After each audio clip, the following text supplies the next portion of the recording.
Many children across the English-speaking world grew up hearing Mother Goose nursery rhymes about mice running up clocks, old women living in shoes, and one unfortunate egg by the name of Humpty Dumpty. But have you ever heard the rhyme about the crooked man? Most of us who heard that particular poem remember it like this. There was a crooked man, and he walked a crooked mile. He found a crooked sixpence against a crooked stile. He bought a crooked cat which caught a crooked mouse, and they all lived together in a little crooked house. A little bit odd, but hey, most nursery rhymes are. When have you ever seen a little girl sitting on a tuffet eating some curds and whey? What even is a tuffet? Honestly, what are curds and whey? Let's just move on. Residents of the sleepy English hamlet of Temby in Oxfordshire hear a more menacing version of the rhyme about the crooked man, sung as a song on playgrounds, shared in hushed tones when the grown-ups aren't listening. It goes like this. There lived a crooked man who made a crooked deal. He kept a crooked cane and his catch in crooked creel. He stole a crooked child who cried a crooked squeal, and that crooked little man was broken on the wheel. It sounds just as inscrutable as any other nursery rhyme, but there is a dark tone to it that seems a bit out of place, especially when you compare it to the other somewhat cheery version. This creepy alternative to the crooked man nursery rhyme seems to only be found in the town of Temby, and unfortunately for the residents of that town, there is a deadly truth behind its words. Many years ago, the SCP Foundation became aware of a mysterious pattern in this unassuming town. Every 12 years, over a period of roughly 70 days, something horrible would happen to townspeople who happened to be alone and indoors after dark. When they were discovered by a neighbor, a family member, a friend, or even the police, they would be unresponsive, suffering from full-body paralysis, or appearing to be effectively brain-dead. This was not the most unusual aspect of the phenomenon, though. The victims were all grotesquely transformed, their long bones covered in dozens of compound fractures, combined with excess cartilage and osseous tissue. Their limbs would become distended, stretched, and deformed into long, gnarled appendages like the limbs of an ancient tree. One of the recovered victims had a forearm measured at over 2.4 meters long. Another had to be placed in a specially outfitted hospital bed, as his spine and legs had stretched to the point where he was 12.5 meters tall. Local police and doctors alike were left scratching their heads. What had happened to these people? Clearly something horrible had been done to them, but there was no actual evidence of a crime. No one had been murdered, and there was no evidence of forced entry at any of the victims' homes. There was, however, one other piece to the crooked puzzle. Just before a victim was found, their place of residence would visibly degrade and warp, the structure itself breaking in places until portions collapsed in or became slanted. Roofs would tilt at an unsafe angle, chimneys would fold over, and door frames would twist until no ordinary person could pass through them safely. This happened every 12 years for decades, and none of the people of Temby could do anything about it. In fact, they rarely ever so much as spoke of it, terrified of admitting the truth of their town's curse in so many words. Instead, they spoke about the phenomenon in innuendo, meaningful glances and pleas to keep loved ones company at night, and through a simple children's rhyme. One doctor tasked with treating survivors of the horror decided to do something as the 12-year mark began to approach once more. He reached out to a researcher he had known years ago, a man who specialized in the unexplained, things that modern medicine had no answer for. This man had left medicine behind and was now working for the SCP Foundation. At the time of contact, there were approximately 6 months to go until the phenomenon would begin to strike once more. The Foundation needed to act quickly in order to collect more information and hopefully find a way to stop the terror of Temby once and for all. With about a month to go until the danger would reappear, a member of D-Class personnel referred to as D-209 was placed in a Foundation-owned house in town. Audio and visual equipment were installed throughout the house in order to monitor it for any anomalous activity and to make sure D-209 remained at his post. For the first month of his stay, D-209 did not experience anything unusual. He spent his time drinking tea, baking pies, and catching up on his reading. He even thanked the Foundation for the unexpected staycation. Unfortunately, on his 43rd day in Temby, things changed. As D209 sat in bed reading a novel by the lamplight, the camera feed in the living room began to glitch. A vertical distortion appeared with a jagged pattern that began to make its way across the room from the front door. It was as if something was coming inside, but the camera could not pick up its image. The distortion continued through the hallway until the camera placed there cut out entirely. D209 suddenly closed his book as the sound of scratching came from the floor below. He began to slowly climb out of bed, listening for further sounds as the entity continued to make its way through the house toward him. Movement was apparent on the video feed, but there was too much interference for any image of the creature to be made out. D209 froze in his tracks as he heard footsteps, slow and certain, coming up the stairs toward him. He ran to the window, attempting to pry it open and make an escape, but it would not budge. With increasing desperation, he grabbed his bedside lamp and threw it at the window, attempting to shatter the glass. The lamp broke apart, but the window remained stubbornly intact. As he scrambled for an escape route, something knocked at his bedroom door. D209 called out toward the door. "Who is it? Who's there?" But there was no response. "Identify yourself!" Still, whatever stood on the other side said nothing. Holding the remains of the lamp in one hand as a makeshift weapon, D209 slowly reached for the doorknob and opened the door. With a sudden pop, every light bulb in the vicinity burst, including Foundation-provided floodlights positioned outside of the house. There was the sound of snapping and then an agonized scream. The camera adjusted to the lack of light in the room, allowing for a clear image of D209.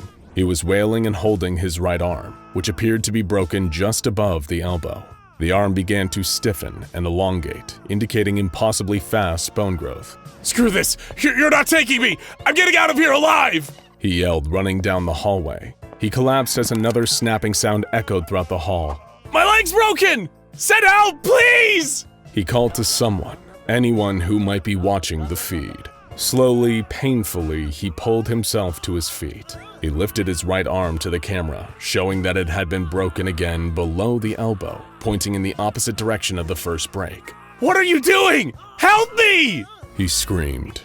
It doesn't even hurt anymore! That can't be right! I don't know what's happening to me!" As he continued to yell at the cameras, he limped towards the stairs, attempting to make his way down to the first floor. He missed a step, lost his balance, and fell all the way down.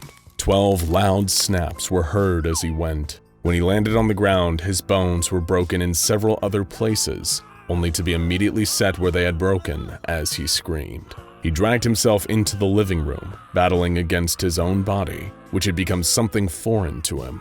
His arms were growing longer, now around 2 meters long, and his legs stretched out of the camera's view, presumably into the hallway. Suddenly, he stopped crawling, his eyes widening. No, he whimpered before suddenly being dragged backwards out of the camera's view. Due to the presence of the entity interfering with the cameras, all visibility was lost at this point. There was, however, still a live audio feed. The microphones picked up an hour of snapping and screaming until D209 eventually went quiet. Then, all that could be heard was a wet, sucking sound, followed by a thumping.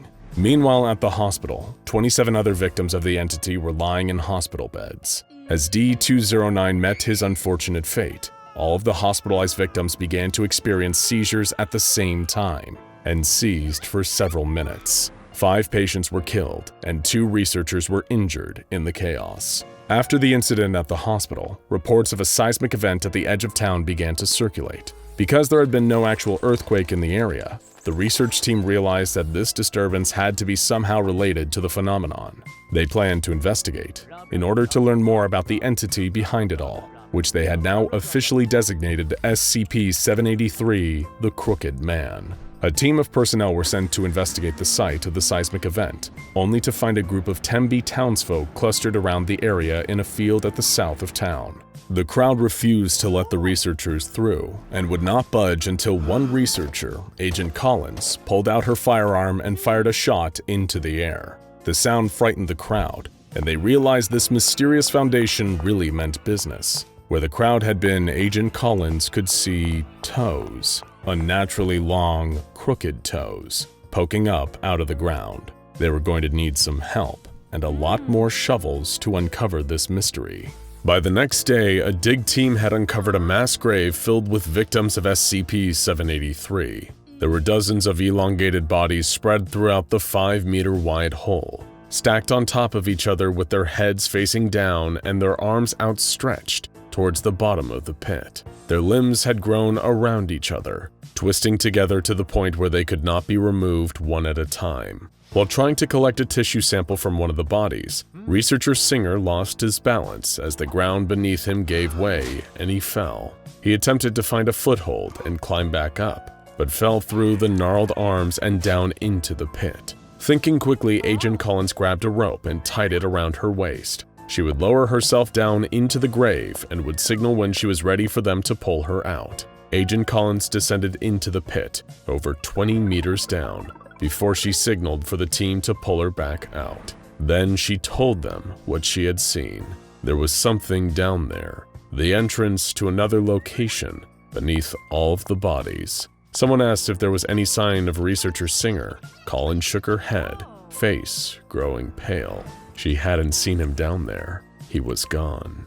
Agent Collins was granted a temporary leave of absence, and a D-Class, D-2172, was selected for further exploration of the anomalous mass grave. He was outfitted with a retractable harness, communication and video equipment, as well as a photoionization detector, a Geiger counter, a basic survival kit, a firearm, and ammunition. D-2172 was then lowered into the pit via a crane.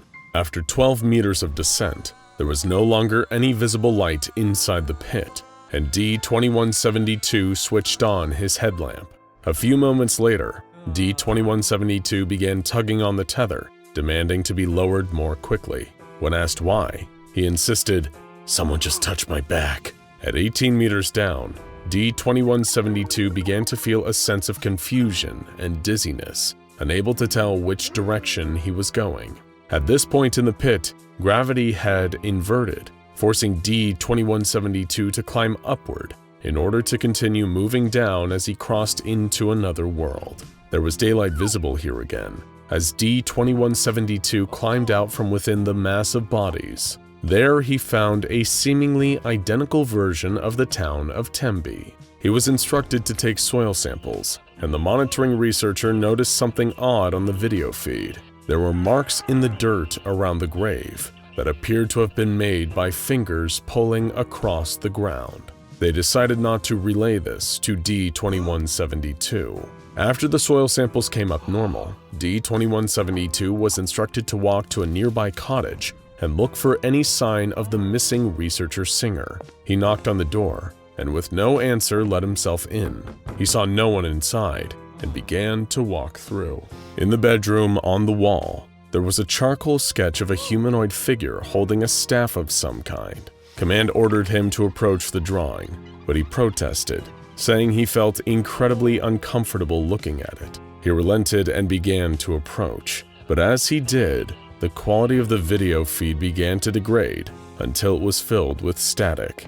D-2172 was then permitted to leave the cottage and further explore this copycat village. While walking further into the village, D-2172 spotted a work boot on the ground. He picked it up and found it was a match for the one researcher Singer had been wearing. He followed the path to another house, the door of which was wide open. He walked inside to find signs of a struggle: an overturned couch and table, a hole in the wall, the broken pieces of a lamp scattered on the floor. The kitchen was just as much of a mess, and as he investigated it further, he found a pool of blood on the floor, with significant blood splatter on the walls and counter. It looked like someone had been attacked with a weapon, likely a knife. Indeed, as he looked, D-2172 spotted a butcher's block with only one empty slot, the one that should have held a meat cleaver. The investigation led him to a locked door, covered in scratches. He broke it down and nearly fell down the stairs into the darkened basement. Instructed to head down into the basement, D-2172 switched on his headlamp, drew his weapon, and descended into the darkness. The basement was empty except for a bloody meat cleaver and a piece of pant leg caught inside an exhaust vent leading out of the house.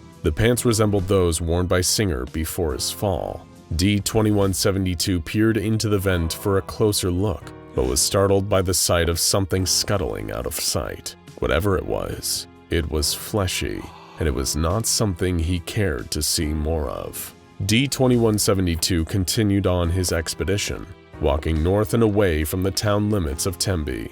Somehow, in spite of this, he wound back up at the south side, where he had emerged from the pit. But something was different. There were no bodies, no open grave, and no tethered harness that he had taken off when he climbed out. He was trapped. The harness had not been retracted, so where had it gone? Command could not determine its exact location, but proposed that D-2172 had entered another anomalous area and was not, in fact, back where he started. He was instructed to follow the road back, retracing his steps until he wound up at the pit again. As he walked, he commented that he had not yet seen a single living thing in this place. Then, as he heard the sound of rustling leaves, he turned toward it to find the corpse of an SCP-783 victim. He turned back to continue on his way, only to see another victim sprawled across the road. He drew his weapon then, listening as the rustling began again. He spun around to look at the body behind him and found that it had stretched longer, growing closer to him. Behind him, the other body began to snap as well. He turned to fire his weapon and saw that this other body had stretched its neck, its head at eye level, only a meter away from his own face. He fired several rounds, but the corpse did not respond. Ignoring orders, D-2172 took off running into the woods, leaving the road behind. He stopped to catch his breath, sat down, and reloaded his firearm. After eating a quick MRE and informing command of his whereabouts,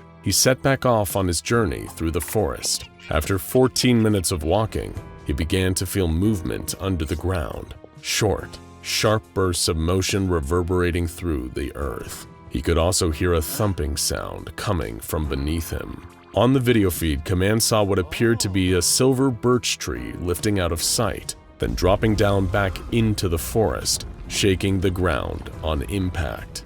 D-2172 was instructed to approach the object, as Command quickly realized that this was no tree. As he approached, another similar object landed near him. He fired his weapon at it, and blood began to dribble from the wound, a scream ringing out high above him. Not knowing what else to do, he ran as fast as he could, begging for help from Command, for someone to do something to get him out of there. As D-2172 ran out of the forest, making his way back to town, another one of the long, pale objects knocked him onto his back. He looked up, now able to see what it was without the trees in his way. When he saw it, he couldn't help but scream. It was Researcher Singer, or at least it had once been Researcher Singer. He had become something else, something unthinkable. His body was up in the sky, balancing on enormous, impossibly long fingers. The creature that had once been Singer shrieked, lifting a finger and preparing to bring it down on D-2172. He fired several shots, but none hit, so again he turned and ran. He reached the main road and kept running, tasting bile in the back of his throat and feeling his lungs begin to burn. He couldn't stop. If he stopped, the creature would grab him in those awful fingers, and he didn't want to think about what would happen next. Then he saw it, the pit, the bodies, his way out. He sprinted toward the pit, almost there, when a screech rang out and a massive finger knocked him aside. The video feed was lost, with only the sound of D-2172 screaming and running away. After this, D-2172 was considered lost, and attending researcher Dr. Peterson ordered that the team pull his harness back out. Agent Collins protested, saying they had no evidence of D-2172's death. Peterson relented, and they waited for the signal. Eventually, it came. 2 tugs on the tether, D-2172 asking to be pulled out. But when they pulled the tether, an empty harness emerged. Something was caught on it, holding it in the pit as the team tried to draw it out. It was D-2172's hand, gripping the harness as hard as it could. The harness broke free from his grasp, and his hand flailed, searching for his chance at escape. Another D-Class rushed to help, grabbing a hold of 2172's hand. Another D-Class joined in, along with Dr. Lafayette and Private Aoude, and the group worked together to pull the fallen man from the pit. Only as they pulled, they realized that only his arm had come out, and it was continuing to come. More and more and more of his arm, stretching out to 3 meters in length, bending and snapping at gruesome angles. They were too late after all. He was already gone. Despondent, the group released him, and he sank back down into the pit with the rest. There is currently no way for the Foundation to remove the crooked man from Temby for containment. Instead, they must maintain a strong presence in the town, monitoring the community via a temporary Site 5. This area includes 2 houses and a building near the local hospital. Their Foundation officers will track any signs of SCP-783 activity, as well as continue to research the entity's nature and any potential weaknesses it may have. In the event that SCP-783 becomes active, all of its victims must be removed from the site of the attack. Their bodies must be incinerated, and they will be added to the case file. For now, there is not much anyone can do but wait and see, because the cycle isn't broken yet. It's only a matter of time. The crooked man is coming back to do his crooked deeds. Be thankful the Foundation knows what everybody needs. If you want to stay yourself, protect your muscle, flesh, and bone, then you'd better heed this warning. Don't stay home at night alone. Now go check out SCP-2316, The Bodies in the Water, and SCP-966, Sleep Killer for more unsettling anomalies from the SCP Foundation.